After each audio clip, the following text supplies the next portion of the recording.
História dos meus mais antigos antepassados de quem muito me orgulho descender. Slava Ukraini. Homenagem à Ucrânia. 17 de abril de 1075. O Papa São Gregório VII declara o reino de Kiev, reino da Ucrânia, sob a proteção de São Pedro. Santa Olga, princesa de Kiev, minha 35ª avó, 6 vezes minha avó, filha de Oleg I, grão-duque de Kiev, personagem que surge na 6ª temporada da série televisiva Vikings.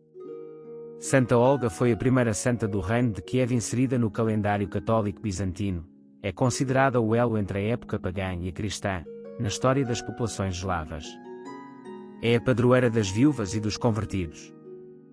Santa Olga, princesa de Kiev, nasceu em Pleskov, em 890 e morreu em Kiev, a 11 de julho de 969. Era filha de Oleg I, grão-duque de Kiev, irmão de Rurik I, príncipe de Novgorod, neta paterna de Gudoslav e Diumila. Olga, princesa de Kiev de origem vareg. Os varegues eram vikings que se deslocaram, do século XI ao século XII, para o leste e sul da sua terra de origem, a Escandinávia, seguindo o curso dos rios da Europa de leste e fixando-se no território ocupado pelas atuais Ucrânia, Bielorrússia e uma parte da Rússia, e chegando eventualmente a Jerusalém, Constantinopla e Bagdá. Santa Olga, princesa de Kiev, foi regente do Rus, Kiev, ou Rússia de Kiev, pelo seu filho Sviatoslav de 945 a 960. Após o seu batismo, Olga assumiu o nome Helen. Olga é conhecida por ter subjugado os Drevlians, uma tribo de eslavos, que assassinaram barbaramente o seu marido e primo, Igor I, grão-duque de Kiev. Olga é considerada como a conversora do Rus, Kiev ao cristianismo, e é venerada como santa na Igreja Ortodoxa Oriental e Católica com o epíteto igual aos apóstolos, e a sua festa é celebrada a 11 de julho. Santa Olga de Kiev foi a primeira santa do reino do Rus, Kiev inserida no calendário católico bizantino. É considerada o elo entre a época pagã e a cristã na história das populações eslavas. As fontes que a citam são numerosas e todas de relevância histórica. Biografia. Juventude. Embora a data de nascimento de Santa Olga seja desconhecida, provavelmente em 890, Olga era de origem varguiana, de acordo com a crónica primária. Nasceu em Pleskov. Era filha de Oleg I, grão-duque de Kiev, irmão de Rurik I, príncipe de Novgorod, que foi personagem na 6ª temporada da série Vikings. Pouco se sabe sobre a sua vida antes do seu casamento com o seu primo, o príncipe Igor I de Kiev, filho de Rurik I, príncipe de Novgorod e de Ifanda, meus 36º avós, 6 vezes meus avós, e do nascimento de seu filho, Sviatoslav. De acordo com Alexei Karpov, um especialista em história da Rússia antiga, Olga não tinha mais de 15 anos na época de seu casamento. Igor era filho e herdeiro de Rurik I, príncipe de Novgorod, tio de Olga, fundador da dinastia Rurik. Após a morte de seu pai, Igor ficou sob a tutela de seu tio Oleg, pai de Olga, que tinha consolidado o poder na região, conquistando tribos vizinhas e estabelecendo a capital em Kiev. Esta federação tribal flexível tornou-se conhecida como Rus Kiev, ou Rússia de Kiev, um território que cobre o que agora são partes da Ucrânia, Bielorrússia e uma parte da Rússia. Regência. Após a morte de Igor em 945, Olga governou a Rússia de Kiev como regente em nome de seu filho Sviatoslav. Pouco se sabe sobre o mandato de Olga como governante de Kiev, mas a crónica primária relata a sua ascensão ao trono e a sua vingança sangrenta contra os Drevlianos pelo assassinato de seu marido, bem como algumas referências ao seu papel como líder do povo de Kiev. Após a morte de Igor às mãos dos Drevlianos, Olga assumiu o trono porque o seu filho de 3 anos, Sviatoslav, era muito jovem para governar. Os Drevlianos, encorajados pelo seu sucesso em emboscar e matar o rei, enviaram um mensageiro a Olga propondo que ela se casasse com o assassino de seu marido. O príncipe Mal. 20 negociadores drevlianos navegaram até Kiev para transmitir a mensagem de seu rei e garantir a obediência a Olga. Chegaram à sua corte e contaram à rainha a razão por que estavam em Kiev, para relatar que mataram o seu marido, e que Olga deveria casar com o príncipe Mal. Olga preparou, a partir daí, uma estratégia de emboscadas e ataques sucessivos que culminou na vingança do assassinato bárbaro que fizeram a seu marido, e no domínio pleno sobre os drevlianos.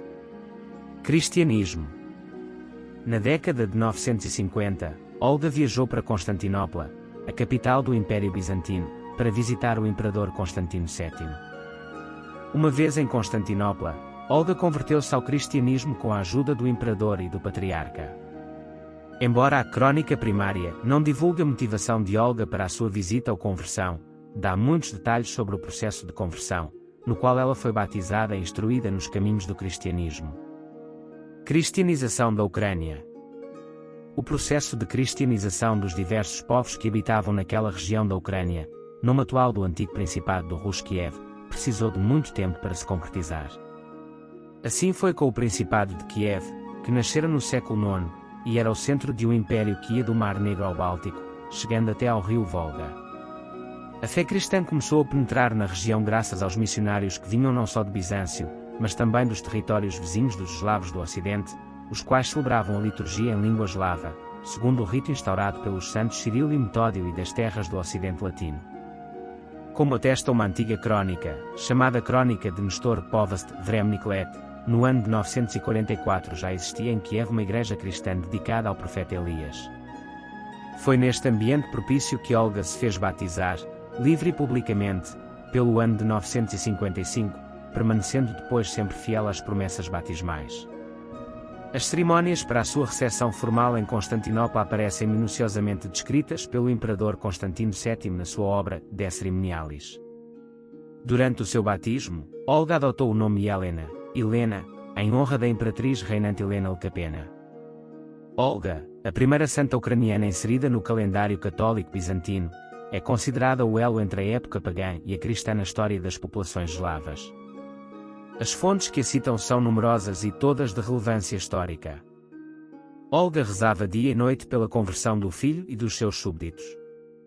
Ao terminar a regência, segundo as leis da época, retirou-se para as suas atividades privadas, dando continuidade às obras de seu apostolado. Construiu algumas igrejas, inclusive uma dedicada à Santa Sofia, em Kiev. Viveu piamente e morreu com quase 80 anos em 11 de julho de 969. Dela escreveu o seu biógrafo: antes do batismo, a sua vida foi manchada por fraquezas e pecados, crueldade e sensualidade, entretanto, tornou-se santa não tanto pelo seu próprio mérito, mas por um plano especial de Deus para o povo. O seu neto, Vladimir, e os novos convertidos experimentaram a beleza da liturgia e da vida religiosa da Igreja de Constantinopla. Havia a Igreja do Oriente e a do Ocidente, cada uma delas se desenvolvera segundo tradições, disciplinas e litúrgicas próprias, mas subsistia a plena comunhão entre o Oriente e o Ocidente, entre Roma e Constantinopla, que mantinham relações recíprocas. E foi a Igreja indivisa do Oriente e do Ocidente que recebeu e ajudou a Igreja de Kiev. O grão-duque Vladimir deu-se conta de que havia esta unidade da Igreja e da Europa, e por isso manteve relações não só com Constantinopla, mas também com o Ocidente e com Roma, cujo bispo era reconhecido como aquele que presidia a comunhão de toda a Igreja. A veneração por Santa Olga começou durante o governo do seu neto Vladimir. Em 996, ele mandou transferir as relíquias da avó para a igreja que mandara construir especialmente para as receber. O seu culto foi confirmado pela igreja, mantendo a festa litúrgica no mesmo dia que ocorreu o seu falecimento. A 17 de abril de 1075, numa carta dirigida ao rei Demétrio e à rainha sua esposa, o Papa São Gregório VII declarou o reino de Kiev, reino da Ucrânia, sob a proteção de São Pedro. Em 1240 os mongóis invadiram e destruíram Kiev completamente. 400 anos depois, o bispo metropolitano da cidade, Pedro Mogila, mandou restaurar as antigas igrejas destruídas, e as relíquias de Santa Olga foram encontradas. Mas, desde 1700 não se tem notícia sobre o paradeiro de seus despojos. Morte.